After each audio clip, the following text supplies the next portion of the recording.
I still remember the exact afternoon when everything began to unravel. The sun had barely risen over the city skyline when I received my first unsettling text message. It was from someone named Alexia, a stranger with a message that seemed to be a covert warning. At first, I brushed it off as a mistake, perhaps even a prank, but a creeping sense of unease began to take hold of me. I tried to shake it off, telling myself that nothing could be amiss. After all, Veronica and I had built our life together on trust, or so I believed. The following days were punctuated by subtle hints and small discrepancies. Veronica, who had always been the epitome of warmth and reliability, began to appear distracted. She would excuse herself from our quiet dinners with vague references to urgent matters at work, and her phone, once a symbol of our shared routines, now became a barrier between us. I found myself watching her with a growing suspicion, feeling as if the life we had built was slowly slipping through my fingers like sand. Late one evening, as autumn deepened its hold on our little town with crisp breezes and rustling leaves, I found myself alone in the study, poring over old emails and messages in a desperate bid to find an explanation. The clock ticked loudly, each minute echoing in the silence as I revisited memories of whispered conversations and stolen glances. In a moment of clarity, I recalled a conversation I had with my friend Marcus Ellison, a man whose straightforward honesty had often been my guiding light. I had mentioned, in passing, the small oddities that had begun to surface. Marcus's voice had taken on a grave tone. "Jonathan, sometimes the truth hides behind layers of deception. Trust your gut, but be prepared for what you might find." His words haunted me. Over the next few weeks, I embarked on a journey that I would come to view as both necessary and destructive. I began to compile every piece of evidence, text messages, receipts, and photographs, that might shine a light on what was happening in Veronica's secret life. The more I uncovered, the more a dreadful pattern emerged. I discovered receipts from upscale hotels on nights when I was alone at home, snapshots of Veronica in the glow of unfamiliar neon lights, and even a series of messages that mentioned a man named Adrian Blackwood. Adrian. His name became a specter that haunted every corner of my mind. The very idea that my Veronica had found solace, or perhaps dangerous excitement, in the company of another was a thought too bitter to fully swallow. I spent sleepless nights, my mind running through every conversation, every quiet smile shared over breakfast. Had I missed the subtle cues? Was I truly blind to the unfolding tragedy? I confronted my own heart in my journal, where each entry became a confession of both love and betrayal. I wrote about the little moments, a touch on the shoulder, a shared laugh, and wondered how these memories could now be tinted with deceit. In one entry, I recalled a winter evening, years past, when Veronica had whispered to me that love is a fragile, beautiful thing. I clung to those words even as the evidence of infidelity piled up like shattered glass around me. It was during one of these anguished nights that I reached out to Marcus once more. We met at a quiet, dimly lit diner on the outskirts of town. Over cups of strong coffee, I recounted my discoveries. Marcus listened intently, his eyes reflecting both sorrow and a fierce determination. "Jonathan," he said in a voice heavy with empathy, "sometimes the ones we trust the most hide secrets even from themselves. You must confront this head-on, even if it shatters the illusion you've held onto for so long." His words, though painful, steeled my resolve.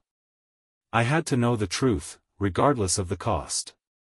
The day of reckoning arrived with the chill of early winter. I arranged to meet Veronica at our favorite lakeside park, a place that had witnessed the blossoming of our love and the many quiet conversations that knit our souls together. The park was transformed by the season, bare trees and icy winds replacing the lush vibrancy of autumn, a stark reminder that nothing remains unchanged forever. Veronica arrived alone, her eyes downcast, her presence laden with an unspoken sorrow. I greeted her with a nod, and we walked slowly along the winding path, the silence between us growing heavier with every step. Finally, unable to bear the mounting tension, I stopped at a weathered bench overlooking the frozen lake and turned to her. "Veronica," I began, my voice trembling with a mixture of resolve and despair, "we need to talk. I've seen things, messages, receipts. I know about Adrian Blackwood." The words spilled out, a confession of my suspicions and the evidence that no longer allowed me to live in ignorance. Her face, so familiar and once so comforting, crumpled into a portrait of grief and regret. "Jonathan," she whispered, her voice cracking like brittle ice, "I never meant for you to find out like this. I lost myself along the way." With tearful eyes, she confessed to a long-standing affair, a torrid, forbidden relationship with Adrian that had blossomed in moments of passion and despair. "I felt trapped," she admitted softly, "like I was suffocating under the weight of expectations, of a life that no longer felt mine. With him, I found a reckless freedom I'd forgotten existed." Her words were like a blade, cutting through the remnants of our shared history. I sat there, numb and broken, as she recounted her journey into this clandestine affair. Every word was a twist of the knife in my heart. The park, once our refuge, had become the stage for my unraveling. In the days that followed, I withdrew into a solitude that felt both self-imposed and inescapable. The house that had once echoed with laughter now stood as a mausoleum of shattered dreams. I would wander from room to room, touching objects that seemed to carry the ghosts of happier times, a framed photograph of Veronica and me beneath a canopy of summer blooms, the scarf she had knitted on a cold December evening, the record we played on lazy Sunday afternoons. I began to document my inner turmoil in a series of long, anguished journal entries. My pen became the only companion in a journey that seemed destined to lead to endless darkness. I wrote of the betrayal with an almost poetic precision, a narrative of a love that had been both our salvation and our undoing. In these writings, I questioned every moment of vulnerability, every sign I had missed. The pain was overwhelming, yet it was also a brutal teacher, forcing me to confront the raw edges of my identity. It was during one of these lonely nights that I received an unexpected letter. The envelope, delivered without any indication of its sender, was as mysterious as it was comforting. In elegant cursive, the letter read, "Jonathan, even the deepest wounds can be healed by time and introspection. Embrace your pain as a part of your journey, for in it lies the seed of rebirth. You are stronger than you know." This anonymous note stirred something deep inside me, a small, delicate spark of hope amid all the devastation. Who could have sent it? Was it a friend, a stranger, or maybe someone who once knew Veronica? I never found out, but those words became a soft, repeated refrain during my long, reflective nights. In the months that followed, as winter slowly gave way to the cautious promise of spring, I found myself teetering on the edge between despair and determination. I looked for comfort in the steady routines of therapy and support groups. At one of these meetings, I met Michael Davison, a quiet man with a gentle smile and a past that mirrored my own. Michael shared his journey of loss and recovery with a soft yet firm voice as he told his story of moving from heartbreak to healing. "Jonathan," he said one evening during a support session, "our scars are not signs of failure, but reminders of our survival. They show that we have loved deeply and that we can love again." Motivated by Michael's quiet strength, I began to explore creative ways to deal with my emotions. I joined a writing workshop at the local community center, where I met Cassandra, a lively, passionate poet who could turn sorrow into beauty with her words. Cassandra's views were both refreshing and moving. In our late-night sessions over cups of herbal tea, she encouraged me to let my pain fuel my art. "Jonathan," she said one evening while we sat together with others who shared similar struggles, "let your pain be the ink that writes your future. Creating something is a powerful sign of your inner strength." With Cassandra's help, I began writing what would eventually turn into a manuscript, a raw and honest account of my inner battles. Every word I wrote was a step toward healing a part of me that had been lost in the maze of betrayal. I recorded the endless nights without sleep, the bitter taste of tears, and the slow, painful process of piecing together a broken sense of self. During this time, I also reconnected with Sarai Kensington, an old friend who had known Veronica since they were children. Sarah's honest opinions, even when they were hard to hear, challenged my ideas about love and freedom. Veronica always had a spirit that craved adventure, she explained on a rainy afternoon during a long phone call. She felt trapped by the life she was expected to live, even if that meant breaking the rules. That doesn't excuse what she did, Jonathan, but it might help you understand that her betrayal came from a deep inner conflict. Her words hit me hard, adding another layer of complexity to my already stormy emotions. As spring ripened into summer, the world outside bloomed in stark contrast to the barren landscape of my heart. I began taking long walks along the river, each step an attempt to outrun the dark memories of the past. On one of these walks, I met Dan Matthews, a quiet man with thoughtful eyes and a kind manner. Over several evenings at a small, welcoming cafe, Daniel shared his own experiences with betrayal and loss. "We all have our broken parts," he told me softly one night. "But it is in our brokenness that we find our true strength." His words felt like a soothing balm, easing the sharp edges of my pain and slowly convincing me that life could go on despite the heavy weight of heartbreak.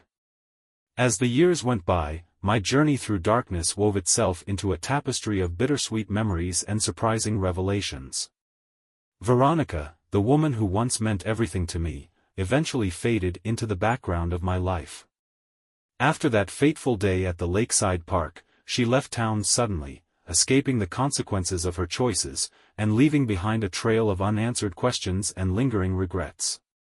Over the years, I received occasional messages from her, each one briefly reminded me of what was lost, yet none provided any real closure. I learned that with time, the pain slowly eased. I discovered that healing is not a straight line but a winding road with ups and downs. My journal entries became less desperate and more thoughtful. I wrote not only about my sorrow but also about the slow return of hope, a hope fed by new friendships, creative hobbies, and the realization that the human spirit is incredibly resilient. I began volunteering at local community centers, sharing my story with others who had faced similar betrayals. In those moments, I realized that my pain could connect me with people who felt just as lost as I did. One crisp autumn day, while attending a community event about resilience, I met Elena Rodriguez again, a volunteer whose warm empathy had first reached me during those early days of recovery. Elena had faced her own challenges, and her strength was both humbling and inspiring. Over shared cups of spiced tea, she reminded me that every ending is simply the start of something new. "Jonathan," she said with quiet certainty, "your story is not defined by one single moment of betrayal. It is a mosaic of all the hardships you have overcome and all the lessons you have learned along the way." Her words sparked a new sense of determination in me. I decided to turn my manuscript into a book, a memoir of heartbreak and healing, meant to guide anyone caught in the midst of betrayal. The process was tough, but with every chapter one wrote, I felt a little lighter and a bit more complete. I poured all my pain and every small moment of hope into those pages, until the manuscript stood as a tribute to the strength of the human heart. As my memoir started to take shape, my view on forgiveness changed as well. I realized that forgiveness wasn't a gift for those who hurt me, it was a way to free myself, a method to reclaim the parts of me that had been held back by anger and sorrow. I learned that forgiving doesn't erase the past, but it helps us move on without carrying endless bitterness. In one of the final chapters of my book, I wrote, "To forgive is not to forget, but to recognize that every scar reminds us of a battle fought and won. Each wound, each act of betrayal, is a chapter in the story of who we are becoming." This insight became the foundation of my healing. I began to speak at workshops and support groups, sharing not only the details of my betrayal but also the lessons I had learned. I turned into an advocate for those who were trying to rebuild their lives after the crushing impact of infidelity. Sharing my story changed my narrative, it became more than just a record of loss, it turned into a light of hope for others caught in their own spirals of despair. In time, I even reconnected with parts of my old life. I visited the park where it all began, not as a haunted place filled with painful memories, but as a reminder of how far I had come. Standing there, I felt a gentle peace in the cool air, as if nature itself recognized the healing that had taken place. I realized that while betrayal is very painful, it can also spark deep personal growth. It forces us to face our vulnerabilities and, in doing so, shows us just how strong we really are. Now, many seasons later, I look back on my journey with a calm perspective. I have learned that life is a mix of joy and sorrow, that the beauty of love always comes with some risks, and that betrayal, although it leaves marks, also gives us a chance to rebuild our lives in surprising ways.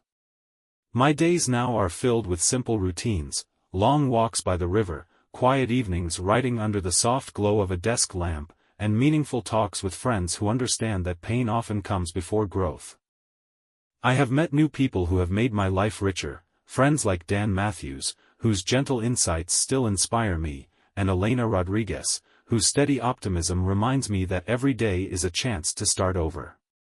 I have also learned to appreciate being alone, finding that in quiet moments of reflection, one can gather the strength to forgive, not for the sake of the one who hurt us, but for the sake of our own hearts. There are days when the memory of Veronica's betrayal still tugs at the edges of my mind, a brief moment in a crowded room, a familiar smell, or even the sound of a song that once marked our shared past.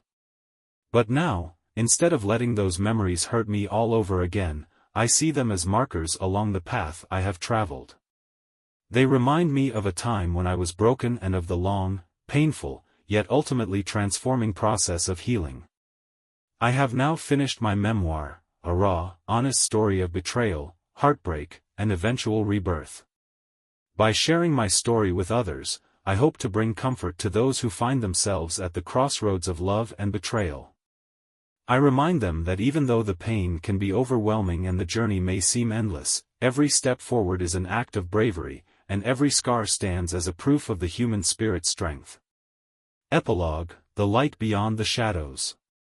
As I write these final words, I feel a deep gratitude for the winding, painful road that has led me to this point.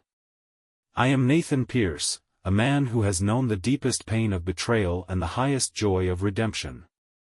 My heart, once shattered, has been pieced back together with bits of hope, wisdom, and a strong will to live fully despite the scars. The lessons I learned in those dark days continue to guide me. I now understand that every ending, no matter how hard it is also a beginning, a chance to rebuild, redefine, and reimagine the life we want to live. My story is not just one of sorrow, it is one of change, a tale of how even the worst betrayal can eventually lead to a brighter, stronger future. I share this story not to make you feel sorry for me, but to honor the truth that every human heart can survive even the toughest storms. In the quiet moments of our grief, there is always a chance for new beginnings. And as I move forward into each new day, I carry with me the belief that love, although it may sometimes break us, also has the power to heal, change, and guide us toward a future filled with endless possibility. This is my story, a journey from darkness to light, a testament to the lasting, changing power of the human spirit. And even though the betrayal I experienced will always be a part of me, it is not the end. It is, instead, the start of a new chapter, one written with the ink of strength, hope, and the quiet promise of a better tomorrow. By sharing these pages, I invite you to think about your own journey, about the wounds that have shaped you and the inner strength you have to rise again. No matter how deep the betrayal, there is always a way to heal, and even the darkest nights can eventually lead to a new dawn.